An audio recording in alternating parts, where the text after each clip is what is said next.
On today's episode of Let's Talk Drones, we are covering the very unfortunate crash that I had with the GEPRC MARK5. If you follow me on Facebook, Instagram, Threads, Twitter, you'd know that I did have an accident with my MARK5 that caused me to lose my beloved GoPro Hero 10 Black, as well as one of my Tattu R-Line batteries. We'll talk about that in just a few minutes. Also, we're going to cover some new equipment I've got and some equipment I'll be reviewing in the very near future. So, let's talk drones.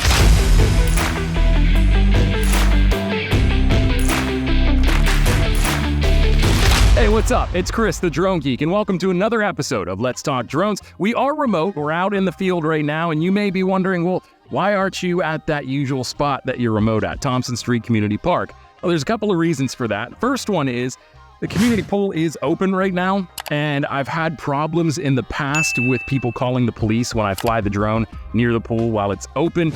So I don't want to cause any trouble. It's not enough to drive me away because I do have a right to fly the drone there, but I just don't want to cause any issues. But the second reason, and actually the more important reason why I'm not over there flying, is because we're flying this guy today. Now, if you follow me on Instagram, Facebook, Threads, Twitter, you would have seen that I did crash the MARK5 just a few days ago, and the crash sort of came out of nowhere.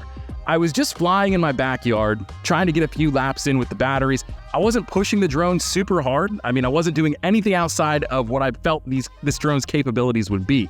I was going at a reasonable pace. It was faster than usual, but certainly not abusing the drone. Certainly wasn't abusing the battery. I was flying well within both the battery and the drone's capabilities, and all of a sudden, either the battery exploded or the drone fail-safed. And it just fell out of the sky, came crashing to the ground, and that's when I lost my beloved GoPro Hero 10 and one of my Tattu R-Line batteries. So, needless to say, it was a pretty catastrophic loss. It could have been a heck of a lot worse, so I'm thankful that I didn't actually lose the drone. I just lost a battery and my GoPro. And the thing is, I just don't trust the MARK5 right now. I can't really, in good faith, put this drone in the air and know that nothing bad is going to happen because that fail-safe or battery explosion, whatever happened, was so out of left field. Now, before I get into actually testing this thing with you, I want to say a couple of things. First and foremost, I am filming on my new GoPro Hero 11. Now, we're not going to attach that to this thing because if it does fail safe again or if the batteries do explode again, I don't want to lose another GoPro and be even deeper in the hole, but I was super excited to have an excuse to upgrade from the GoPro Hero 10 to the GoPro Hero 11. We'll have a review video comparing the footage on those two cameras for you coming in just the near future. The next thing I want to tell you is when it comes to flying FPV drones especially, but this goes for any drone, always be careful about the locations in which you are flying and the conditions in which your equipment is in. Because even though I didn't know and didn't see any indicators that would say, hey, you shouldn't be flying this drone, it's not fit for flight, it happened. Things happen. Accidents happen. Equipment fails. Luckily, even though I fly near the main road of Jersey Shore and I fly over a few areas that have backyards and houses, I didn't hit anything of value. The only thing this drone hit was the pavement. So the only loss was my own, and that is an ideal situation when you are faced with a crash, is you only want to be the one that stands anything to lose. So really, really fortunate that way. However, it could have been way worse. I could have hit a parked car, I could have hit a house, I could have crashed through a window, I could have hit a person. So really, I'm very, very fortunate to be in the position I'm in right now. So just a quick reminder, when you are flying drones, especially FPV drones, make sure you're flying in locations that make sense. Make sure you're not flying over people, over critical infrastructure, over cars. You get the picture, because just something as simple as a failsafe happening at the wrong time could cause a lot of damage and could potentially hurt somebody. So enough talking about what's happened in the past. Let's go ahead, put this thing up in the air. Let's put it through its paces and earn some trust back with the MARK5. To help us out with getting the drone off the ground in this tall grass, because that's sort of a hard situation sometimes with FPV drones, we have the weighted launch pad and landing pad from HOODMAN USA. Now, they sent this to me to review. I'll be doing a review video on this, as well as their hood product for the iPad Generation 8 with the Mavic 3 standard controller. So I've got a review video on both this and that hood product from HOODMAN USA. Thank you so much, HOODMAN. And if you want to buy this weighted landing pad, I've got a link down in the description below. So we're going to go ahead and put this out in the grass here. That's going to be where we start with our FPV drone. There we go. I'm going to put my bag to the side here. We will bring the Mark 5 out and put it on pad. There we go. Perfect. And let's get our goggles and our controller set to go. So we've got our DJI FPV controller that I paired with the DJI O3 Air unit on the Mark 5. We've got our DJI FPV goggles version 2. I think we're ready to go. So I'm going to go ahead and plug the battery in over here. I'm going to get set up behind the camera. I'll be talking to you as we fly this thing just to see if we can build any kind of trust back with the Mark 5. And we will put this into arm mode. It is armed. We'll launch it. And it seems everything's handling just as it should, I believe. 24.7 volts in the battery. I'm just gonna keep it low in case we do crash. I would like to not lose anything else on this drone, but everything seems okay. I mean, it handles fine. Doesn't seem like I'm getting any lag from the motor. I don't know why it would fail safe.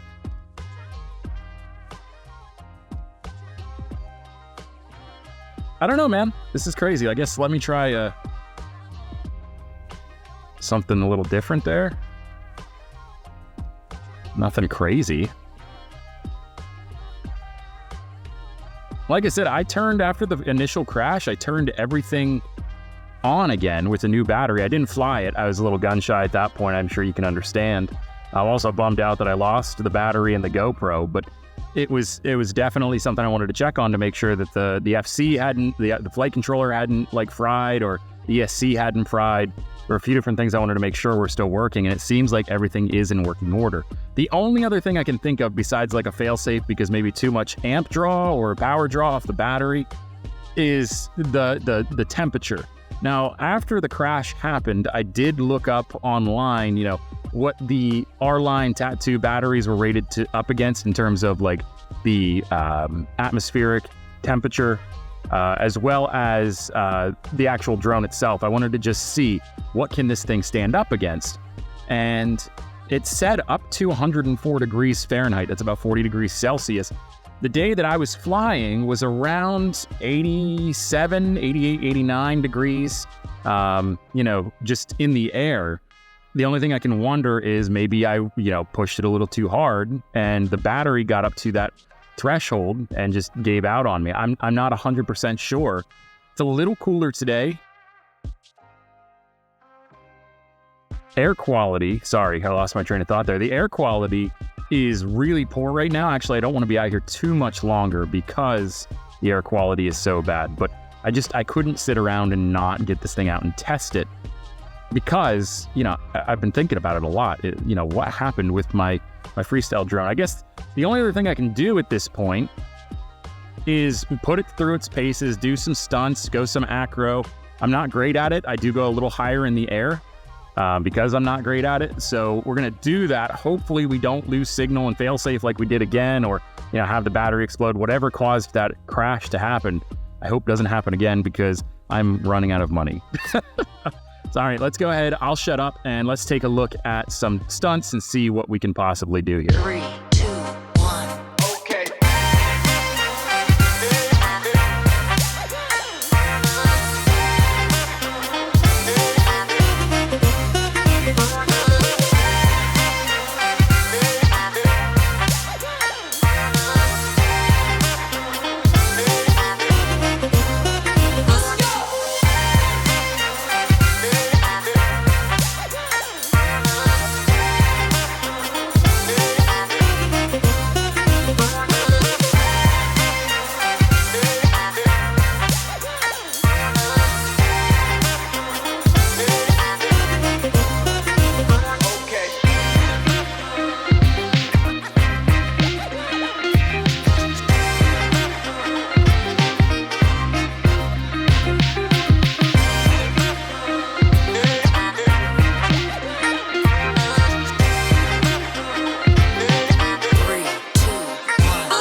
There I am.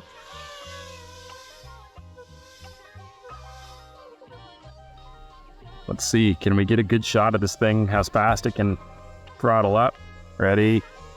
3, 2, 1. That was loud. That was loud. All right, I'm gonna bring it down a little bit, because that's about the same height that it fail-safed at when I lost it last time. Yeah, I'm not sure.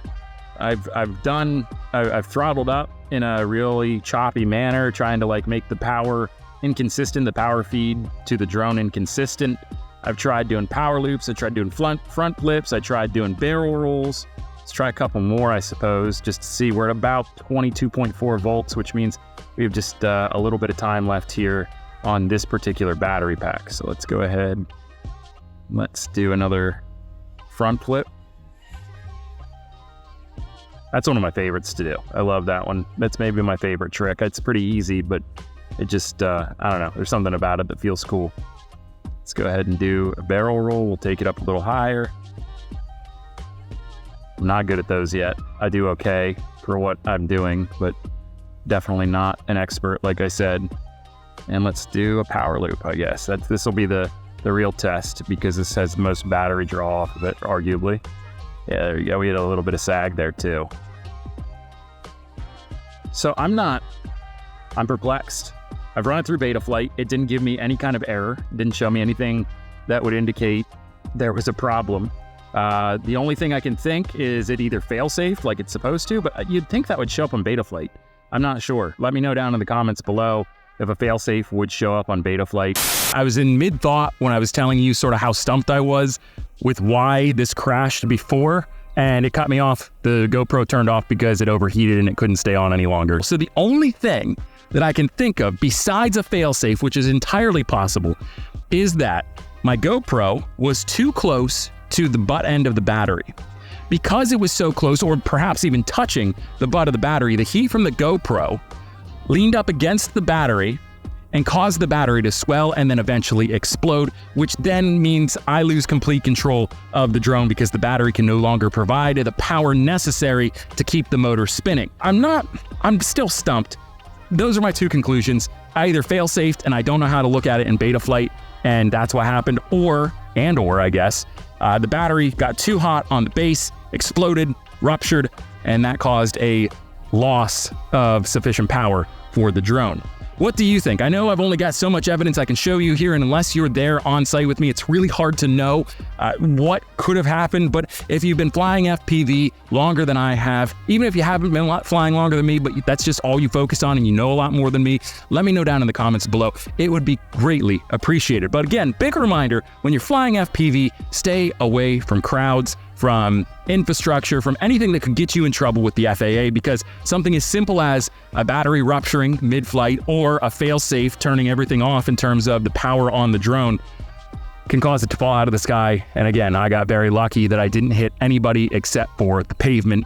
My GoPro wasn't so lucky, and neither was that battery, but again, at the end of the day, nobody got hurt except for the GoPro. I can't overstate how annoying the overheating problem is on the most recent 3 GoPros. It's awful. It's awful. Anyway, if you liked this video, let me know down below in the comments. Tell me what you liked, what you didn't like. Hit the thumbs up icon. It gets this video out into the algorithm to more folks like yourself. If you really love this video, you love drone content made by drones, about drones, and for drone pilots, this is the channel for you. Make sure you hit the subscribe button. While you're at it, hit the bell icon too. It'll give you a notification every time I post a new video. Until next time, I'm Chris, the Drone Geek, and I am out of here. See ya.